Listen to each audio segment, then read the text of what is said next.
प्यारे बच्चों, कैसे हैं आप सभी। उम्मीद करते हैं आप सभी अच्छे ही होंगे। चलिए मैं अपने विषय पर आता हूं। आज मैं आपको नॉन ट्रेनिंग ऑर्गेनाइजेशन का ऑब्जेक्टिव टाइप क्वेश्चन सॉल्व करके दिखाता हूं। तो चलिए स्टार्ट करते हैं। पहला क्वेश्चन है, वसीयत को मानना चाहिए। वसीयत को क्या मानना चाहिए? वसीयत को अंग्रेजी में लेगासिस बोलते हैं। तो वसीयत को क्या मानना चाहिए? पहली बात को आप ये समझो कि वसीयत होता क्या है। जिनको नहीं पता वो डायरेक्ट आंसर कैसे देंगे, तो पहले आप समझ लो कि वसीयत क्या होता है।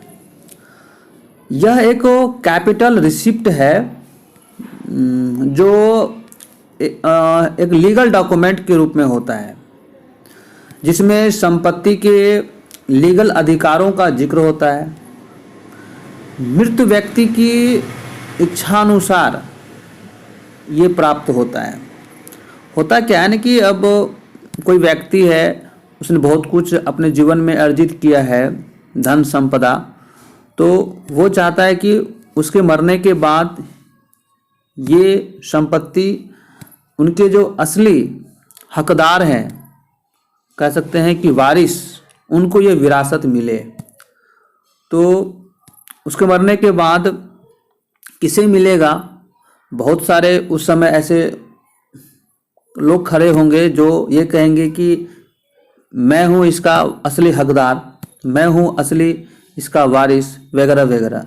तो अगर उसके लिए एक वसीयतनामा तैयार कर लिया जाए, जो लोग स्मार्ट होते हैं अपने जीवन काल में ही ऐसा करते हैं, और उस वसीयतनामा के आधार पर जो है उस संपत्ति का बंटवारा होता है। तो यह एक कैपिटल रिसिप्ट है, एक लीगल डॉक्यूमेंट होता है। तो इतना समझने के बाद आपके सामने 4 ऑप्शन हम दे रहे हैं। तो क्या यह ए नंबर में है, यह दायित्व है, दूसरा यह आयगत प्राप्ति है, और तीसरा यह आय है, और चौथा इनमें से कोई नहीं। तो वसीयत को क्या मानना चाहिए? वसीयत जो है कैपिटल रिसिप्ट है। जब कैपिटल रिसिप्ट होता है तो वो हमारे लिए लायबिलिटीज होता है। तो ए नंबर जवाब सही है। दूसरा प्रश्न है कि एक क्लब द्वारा प्राप्त आजीवन सदस्यता शुल्क को दिखाया जाता है। कहता है कि एक क्लब द्वारा प्राप्त आजीवन सदस्यता शुल्क को कहाँ दिखाते हो आप?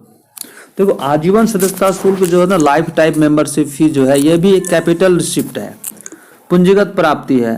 तो अब आंसर देखते हैं इसमें कि ए में दिया है आय व्यय खाता में, और बी में दिया है आर्थिक चिट्ठा में, सी में है प्राप्ति भुगतान खाता में, और डी में है इनमें से कोई नहीं। तो भाई कहाँ पर होगा? ये कैपिटल रिसिप्ट है। कैपिटल रिसिप्ट और रेवेन्यू रिसिप्ट दोनों जो है आय व्यय खाता, प्राप्ति भुगतान खाता में दिखाया जाता है। तो इस तरह से आंसर ठीक है। अब तीसरा नंबर क्वेश्चन है कि सचिव को मानदेय का भुगतान, payment of honorarium to secretary, ठीक है। तो ये क्या है? पहली बात तो आप ये समझ लो कि ये मानदेय क्या होता है। देखो, मानदेय क्या होता है इसको समझो।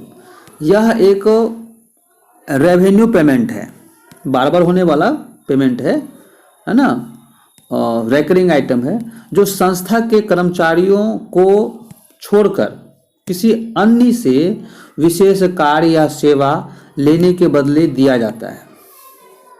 ठीक है। जैसे कि मान लो सचिव कोई कर्मचारी नहीं है, बट उसकी जो सेवा है, संस्था को उन्होंने जो सेवा देते हैं, उनको दिया गया भुगतान जो है वो मानदेय कहलाता है।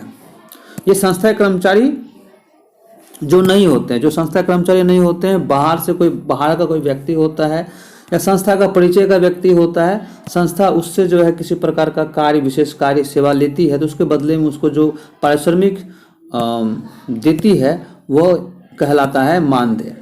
यह मानदेय की राशि नियमित रूप से नहीं दी जाती है, मात्र सैलरी की राशि जो होती है वो नियमित रूप से मिलती है। और आपने सुना ही होगा, बार बार सुना होगा कि बिहार सरकार अक्सर जो है मानदेय पर ही बहाली करती है। तो प्रश्न है कि मानदेय है क्या। तो देखिए मानदेय जो है वो क्या है, एक रेवेन्यू पेमेंट है, खर्च है। इतना समझने के बाद आप आंसर देखिए, सचिव का मानदेय का भुगतान क्या है, पूंजीगत व्यय है, बी आयगत व्यय है, सी जो है आय है, और डी इनमें से कोई नहीं। तो क्या है बच्चों, तो यह जो है एक आयगत व्यय है, रेवेन्यू एक्सपेंडिचर है। इसका जवाब होगा बी। अब अगला क्वेश्चन हम लोग देखेंगे कि चौथा नंबर क्वेश्चन है कि प्राप्ति और भुगतान खाता है।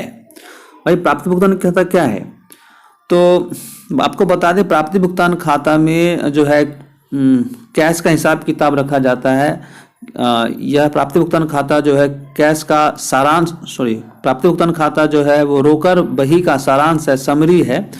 कैश का हिसाब किताब रखा जाता है, कैश का हिसाब किताब रखा जाता है प्राप्ति भुगतान खाता में। कैश चूंकि क्या है, रियल है, इसलिए प्राप्ति भुगतान खाता को रियल अकाउंट कहा जाता है। तो आंसर में देखते हैं ऑप्शन में क्या क्या है। ऑप्शन में है कि ए व्यक्तिगत खाता है, बी वास्तविक खाता है, सी नाम मात्र खाता है, डी इनमें से कोई नहीं। तो भाई क्या है, यह एक वास्तविक खाता है, रियल अकाउंट है, क्योंकि कैश क्या है, खुद एक रियल है। ठीक है। अगला प्रश्न है 5 नंबर में कि आय व्यय खाता, क्या बोल रहे हैं, आय व्यय खाता क्या है। देखो आय व्यय खाता जिसमें आय और व्यय का हिसाब किताब होता है, क्योंकि आय व्यय खुद एक नॉमिनल है, तो इसके द्वारा इसके लिए जो खाता बनाएंगे वो भी नॉमिनल अकाउंट ही होगा। तो चलिए ऑप्शन में देखते हैं क्या है। ऑप्शन में है कि ए व्यक्तिगत खाता है, बी वास्तविक खाता है, सी नाम मात्र खाता है, डी इनमें से कोई नहीं। तो आंसर क्या होगा, नाम मात्र खाता है, एक नॉमिनल अकाउंट है ये। ठीक है, ये एक अवास्तविक खाता है या बोले नाम मात्र खाता है, इंग्लिश में क्या हो गया, नॉमिनल अकाउंट है। 6ठा नंबर क्वेश्चन है कि निम्न में से कौन लाभ कमाने वाली संस्था नहीं है। ठीक है, देखो एक है ए नंबर में महाविद्यालय, ठीक है, बी नंबर में खेलकूद क्लब। देखो खेलकूद क्लब से संबंधित जो भी संस्थाएं होंगे वो सब जो है लाभ नहीं कमाने वाली संस्था होती है। महाविद्यालय भी लाभ नहीं कमाने वाली संस्था होती है, नॉन ट्रेडिंग ऑर्गेनाइजेशन होता है। इसके बाद मारुति उद्योग, बिल्कुल यह लाभ कमाने वाली संस्था है, ट्रेडिंग ऑर्गेनाइजेशन है। जबकि हॉस्पिटल जो है डी नंबर में है, यह भी लाभ कमाने वाली संस्था नहीं होती है। तो 6 का आंसर हमारा क्या हो जाएगा, सी मारुति उद्योग। अब 7 नंबर में देखते हैं। 7 नंबर में क्या है कि आय व्यय खाता समानता दिखाया जाता है। आय व्यय खाता का जो बैलेंस फिगर होता है वो क्या दिखाता है, देखिए बैलेंस फिगर जो है क्या दिखाता है, कभी वो सरप्लस भी दिखाता है और कभी वो डिफिसिट भी दिखाता है। तो ऑप्शन में देखते हैं क्या, ऑप्शन में ए है अधिक या घाटा, सरप्लस या डिफिसिट, और बी नंबर में है रोकड़ शेष, और सी नंबर में पूंजी कोष, और सी नंबर में शुद्ध लाभ या हानि। तो आय व्यय खाता क्या दिखाता है, ए नंबर अधिक या घाटा दिखाता है। देखो लाभ हानि जो है वो ट्रेडिंग ऑर्गेनाइजेशन में होता है, ठीक है, और ट्रेडिंग ऑर्गेनाइजेशन में लाभ हानि को कैलकुलेट करने के लिए जो है, लाभ हानि को कैलकुलेट करने के लिए कौन अकाउंट बनाते हैं, प्रॉफिट एंड लॉस अकाउंट बनाते हैं। और जबकि नॉन ट्रेडिंग ऑर्गेनाइजेशन में जो है प्रॉफिट लॉस जैसा ही ज्ञात करने के लिए हम जो है इनकम एंड एक्सपेंडिचर अकाउंट बनाते हैं। और इनकम एंड एक्सपेंडिचर अकाउंट जो बैलेंस फिगर होता है उसको लाभ हानि नहीं बोलकर उसको सरप्लस बोलते हैं। लाभ की राशि को सरप्लस बोलेंगे और हानि की राशि को डिफिसिट यानी कमी बोलेंगे। इसके बाद 8वां नंबर क्वेश्चन देखते हैं क्या कहता है। 8वां नंबर क्वेश्चन कहता है गैर व्यापारिक संस्थाओं में ध्यान देंगे क्या बोल रहे हैं, गैर व्यापारिक संस्थाओं में देयताओं पर परिसंपत्तियों के अधिक को क्या कहते हैं। दायित्व पर क्या है, संपत्ति का अधिक है। संपत्ति एसेट से माइनस क्या होगा, लायबिलिटी इक्वल टू कैपिटल, ठीक है, या कैपिटल फंड। चूंकि ये नॉन ट्रेडिंग ऑर्गेनाइजेशन है, यहाँ पे कैपिटल नहीं होता है, कैपिटल फंड होता है। ऑप्शन में हम क्या है उसको देखते हैं। देखिए ऑप्शन में क्या है उसको हम देख रहे हैं। ऑप्शन में है आपका ए नंबर में है पूंजी, ठीक है, निधि, और बी नंबर में है सिर्फ पूंजी, और सी नंबर में है लाभ, और डी नंबर में भी कुछ है क्या, और डी नंबर में है भैया शुद्ध, क्या है डी नंबर में शुद्ध हानि है, ठीक है। तो आप क्या बोलोगे, तो ये आपका हो जाएगा ए। ये क्या है, कैपिटल फंड है, यानी कि क्या बोल रहे हैं, liabilities assets minus liabilities. Asset ज़्यादा होगा, एसेट्स मान लो 15 लाख है और लायबिलिटी जाके 10 लाख है, तो डिफरेंस क्या हो गया 5 लाख, वो कैपिटल ट्रेडिंग में कैपिटल कहलाया और नॉन ट्रेडिंग को कैपिटल फंड कहलाता है। ठीक है, इसके बाद 9 नंबर क्वेश्चन हमारा है कि गैर व्यापारिक संस्थाओं में व्यय पर आय का अधिक है, व्यय कम और आय क्या होना चाहिए, ज्यादा, तो क्या कहलाएगा, ए लाभ, बी अधिशेष, सी हानि और डी कमी। तो क्या कहलाएगा बच्चों, तो ये कहलाएगा आपका क्या कहलाएगा, अधिशेष, सरप्लस। क्या कहलाएगा, सरप्लस। ये हमारा सरप्लस होता है। क्या होता है, 9 का क्या बता रहे हैं, 9 का बी। चलिए अंतिम क्वेश्चन है, हम इसको देखते हैं। प्रश्न है क्या कि झारखंड, क्या लिखा भाई, झारखंड अधिविद्य परिषद है, झारखंड अधिविद्य परिषद है। अधिविद्य हो गया, इसको इंग्लिश में क्या बोल रहा है, एकेडमिक। अच्छा, एकेडमिक है। झारखंड एकेडमिक परिषद क्या है, तो इसमें दिया गया है कि एक व्यापारिक संस्था है, ए नंबर में। बी नंबर में दिया हुआ है कि ये गैर व्यापारिक संस्था है, जबकि सी में दिया इनमें से कोई नहीं। और डी में क्या दिया है, डी भी है क्या भैया, इसमें तो डी हमको दिख नहीं रहा है।